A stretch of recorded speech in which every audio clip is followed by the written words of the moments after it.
ఓం నమః శివాయ.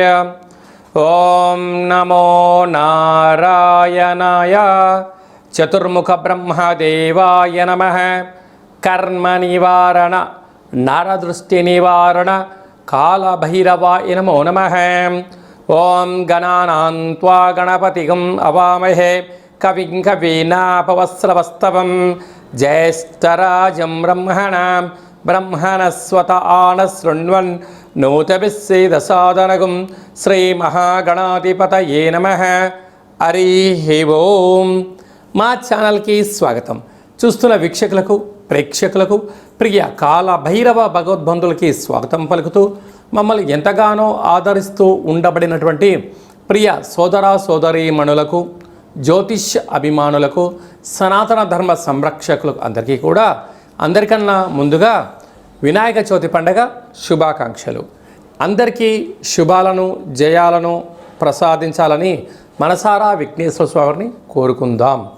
16/8/2025 నుండి 31/8/2025 వరకు పుట్టినటువంటి వారందరికీ కూడా ముందస్తుగా జన్మదిన శుభాకాంక్షలు. గతంలో వివాహం చేసుకున్న వారికి వివాహ వార్షికోత్సవ శుభాకాంక్షలు. ద్వాదశ రాశుల్లో గ్రహ గమనాన్ని ఒకసారి వీక్షింపచేద్దాం.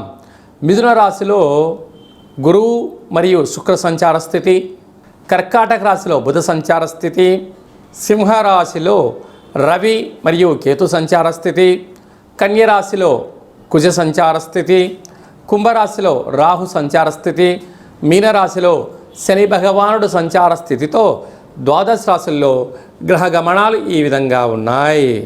తులారాశి వారికి శ్రావణమాస బహుళాష్టమి శనివారము, అమావాస్య శనివారము సందర్భంగా అమ్మవారిని స్మరణ, ధ్యానము, పూజ వలన అనంతమైన సంపద వీరు ఎలా సొంతం చేసుకోవాలో ఈ వీడియోలో తెలుసుకుందాం. తులారాశిలో ఏ నక్షత్రాలు వస్తాయనగా చిత్తా నక్షత్రంలోని 3వ పాదము, 4వ పాదము, స్వాతి నక్షత్రంలోని 4 పాదాలు, విశాఖ నక్షత్రంలోని 1, 2, 3 పాదములు కలిపితే తులారాశి. రాశాధిపతి శుక్ర భగవానుడు. వీరికి సంతాన స్థానంలో రాహు సంచారం చేయడం వలన పిల్లలు, అభివృద్ధి, కెరియరు, స్థిరాస్తులు, చిరాస్తులు, షేర్లు, క్రయ విక్రయాలలో యోగదాయకం అని గమనిస్తూనే ఉంటారు. అలాగని అనేక మంది శత్రువులు కూడా పొంచి ఉన్నారు. తస్మాత్ జాగ్రత్త. అలాగనే 6వ స్థానంలో శని భగవానుడు సంచారం చేయడం వలన రుణ సమస్య, రోగ సమస్య, అగ్నిభయం, చోర భయం పొంచి ఉంది. ఇలాంటి కాల సమయంలో బ్యాంకు లావాదేవీలు, ఫేస్బుక్లో, యూట్యూబ్లో, సోషల్ మీడియాలో ఏది పడితే దాన్ని మీరు పోస్ట్ చేయడం, దాన్ని షేర్ చేయడం కూడా సరైనటువంటి పద్ధతి కాదు. దీనివలన శిక్షకు మీరే కేంద్ర బిందులు అవ్వడం, ఇటు పోలీస్ స్టేషన్లు, కోర్టు మెట్లెక్కే పరిస్థితి కూడా అధికంగా ఉంటుందని చెప్పి కూడా గమనించాలి. భాగ్యస్థానంలో ఏడాది తర్వాత శుక్ర భగవానుడు మిథున రాశిలో సంచారం చేయడము, 12 సంవత్సరాల తర్వాత దేవగురు బృహస్పతి గురువుతో కలిసి సంచారం చేయడం వల్ల నూతనంగా వివాహ ప్రయత్నం చేసేవారికి యోగదాయకం. పెళ్లిపీటలు ఎక్కడం, వివాహం అవ్వడం, అన్యూన్యమైన గృహస్థాశ్రమ జీవితాన్ని పొందడం, భార్యకు భర్త, భర్తకు భార్య విశేషమైనటువంటి బహుమతులు ఇచ్చిపుచ్చుకుంటూ ఆహ్లాదకరమైన జీవితాన్ని పొందుతూ స్థిరాస్తులు, చిరాస్తులు సొంతం చేసుకోబోతున్నారు. రాజ్యస్థానంలో బుధ భగవానుడు సంచారం చేయడం వలన వృత్తులలో, ఉద్యోగాలలో, రాజకీయాలలో, సేవారంగ కార్యక్రమాల్లో మీరు రాజసన్మానాన్ని పొందబోతున్నారు. అవార్డ్స్, రికార్డ్స్ మీరు సొంతం చేసుకోబోతున్నారు. లాభస్థానంలో ఏడాది తర్వాత రవి భగవానుడు స్వక్షేత్ర సంచార స్థితి ఉండడం వలన మీరు పట్టిందల్లా బంగారం అయ్యేటువంటి కాలం ఆసన్నమైంది. కనుక షేర్లు, గృహాలు, వాహనాలు, బంగారు ఆభరణాలు, సంపూర్ణ ఎక్స్పోర్ట్స్ బిజినెస్ చేసేటువంటి వారు, రాజకీయ రంగాల్లో ఉండబడే వారికి ఇది చాలా మంచి కాలము అని చెప్పి గమనించాలి. వ్యయంలో కుజ భగవానుడు సంచారం చేయడం వలన కుజదోష ప్రభావం కారణం వలన రుణ సమస్యలు, రోగ సమస్యలు, అనారోగ్య సమస్యలు పొంచి ఉన్నాయి. పోలీస్ స్టేషన్లకు, కోర్టు మెట్లు ఎక్కే పరిస్థితి కూడా కనపడుతుంది. ఇలాంటి కాల సమయంలో శ్రావణ మాసంలో ఇటు శనివారం రోజు అష్టమి రోజు రావడం మరియు తిరిగి శనివారం అమావాస్య రావడం వలన అమ్మవారికి బంగారు రంగు లేకపోతే తెలుపు రంగు శ్వేతవర్ణం కలిగినటువంటి వస్త్రాన్ని అలంకరింపజేయడము, దద్దోజనాన్ని నైవేద్యంగా పెట్టడము, అమ్మవారికి కుంకుమతో అర్చన చేసుకొని ఆ కుంకుమను మనసావాచ కర్మణ నుదుట పెట్టించుకోవడం వలనము, అలాగనే ముత్తైదులకు తాంబూలాన్ని దానం చేయడం వలన గ్రహదోషం తొలగి గ్రహ ఐశ్వర్యం తులారాశి వారి సొంతం అవుతుందని చెప్పి గమనించాలి. ఆగస్టు నెలలో ద్వితీయార్థంలో ముఖ్యమైనటువంటి పండగల గురించి క్లుప్తంగా సవివరంగా సంపూర్ణంగా తెలుసుకుందాం.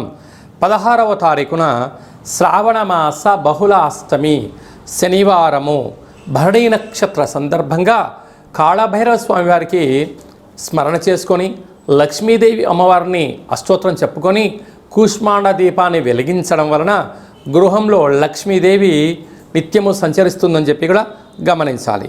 23వ తారీఖున శ్రావణమాస అమావాస్య శనివారము మఖా నక్షత్ర సందర్భంగా లక్ష్మీదేవి అమ్మవారిని స్మరణ, వీలైతే వెంకటేశ్వర స్వామివారికి తులసిమాలను సమర్పించడం యోగదాయకం అని చెప్పి కూడా గమనించాలి.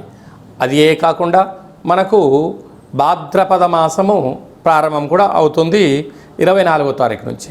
27వ తారీఖున వినాయక చవితి పండగ మనకు. కనుక మనమందరము కూడా ఈ సంవత్సరము ఎన్నడూ లేనటువంటి విధంగా విఘ్నేశ్వర స్వామి వారికి ఇష్టమైనటువంటి బుధవారం రోజు రావడం, విఘ్నేశ్వర స్వామి వారి యొక్క జన్మ నక్షత్రమైనటువంటి హస్తా నక్షత్రంలోనే ఈ సంవత్సరము వినాయక చవితి ప్రారంభం అవుతుంది. కనుక మనమందరము కూడా మట్టి గణపతిని పూజ చేద్దాం, పర్యావరణాన్ని కాపాడుకుందాం, కలుషితం లేని చెరువులను కాపాడుకుందాం, భావితరాలకు మంచి చెరువులను కుంటలను అందచేసే మానవ ప్రయత్నం చేద్దామని మనసారా మనం కూడా కోరుకుందాం. ఈ విధంగా ఈ యొక్క విఘ్నేశ్వర స్వామివారికి లక్ష్మీదేవి అమ్మవారి యొక్క ఆశీస్సులు కలగాలంటే మనం ఇంకనూ ఏం చేయగలగాలి అన్నట్లయితే వీలైనంత వరకు ఇంటిలో లక్ష్మీదేవి యొక్క పూజ స్మరణ, కాళభైరవ స్వామికి కూష్మాండ దీపము, విఘ్నేశ్వర స్వామివారిని మనం యథాశక్తిగా గృహంలో పూజ చేసుకోవడం వలన సకల అష్ట కష్టాలు తొలగిపోతాయని చెప్పి కూడా గమనించాలి. మీ వ్యక్తిగత జాతకం తెలుసుకోవాలనుకుంటున్నారా? మీ పుట్టినటువంటి తేదీ, నెల, సంవత్సరం, సమయం మీరు వ్రాసి వాట్సాప్లో పంపించగలరు. అలాగనే మీరు పుట్టినప్పుడు గ్రహ గమనాలు ఎలా ఉన్నాయి, ప్రస్తుతం ఎలా ఉంటున్నాయి, భవిష్యత్తులో ఎలా ఉండబోతున్నాయో మీకు తెలియజేయడం జరుగుతుంది అని చెప్పి కూడా తెలుసుకోగలగాలి. 100 సంవత్సరాల జాతకాన్ని రాసి పంపించి క్లుప్తంగా సవివరంగా మీకు తెలియజేయడం జరుగుతుంది. చాలామందికి డేట్ ఆఫ్ బర్త్లు లేనటువంటి వారికి పేరు యొక్క మొదటి అక్షరాన్ని అనుసరిస్తూ రాశిని తెలియచేస్తూ రాశి యొక్క స్థితిగతులు చెప్తూ రమణ శాస్త్రం ద్వారా అనగా గవళ ద్వారా కాళభైరవ ఉపాసన చేత భూత భవిష్యత్ వర్తమానాన్ని కూడా తెలియజేయడం జరుగుతుంది. కనుక జాతకాన్ని తెలుసుకుందాం, జీవితంలో రాబోయేటువంటి ఇబ్బందుల్ని ముందే పసిగడదాం, వాటిని సునాయాసంగా అధిగమిస్తూ అన్నింటా విజయం సాధించాలని మనసారా కోరుకుందాం. కనుక వ్యక్తిగత జాతకం తెలుసుకోవాలనుకుంటున్న వారు ఈ కింది నెంబర్ సంప్రదించి అపాయింట్మెంట్ తీసుకొని సంప్రదించగలరు. అందరికీ శుభం, జయం, లాభం జరగాలని కోరుకుంటూ ఆశీర్వచనం. ఓం శతమానం భవతి శతాయు పురుష సతేంద్రియ ఆయుష్యేవేంద్రియే ప్రతిష్టతి. ధనం ధాన్యం బహుపుత్రలాభం శత సంవత్సరం దీర్ఘమాయు. సర్వే జనా సుఖినో భవంతు, లోకా సమస్తా సుఖినో భవంతు. సర్వం విఘ్నేశ్వరార్పణమస్తు. హరి ఓం. ఈ వీడియో మీకు నచ్చినట్టయితే లైక్ చేయండి, షేర్ చేయండి, మా ఛానల్ని సబ్స్క్రైబ్ చేసుకోండి. మేము చేస్తున్న ఆధ్యాత్మికమైన వీడియోలు అందరికన్నా ముందుగా మీరు చూడాలి అన్నట్టయితే గంట సింబల్ని ప్రెస్ చేయండి, అలాంటి బటన్ కూడా తెలియజేస్తూ ఈ భక్తి సమాచారాన్ని భగవద్బంధులకు మిత్రులకు చేరవేయండి. హిందూ ధర్మాన్ని కాపాడండి.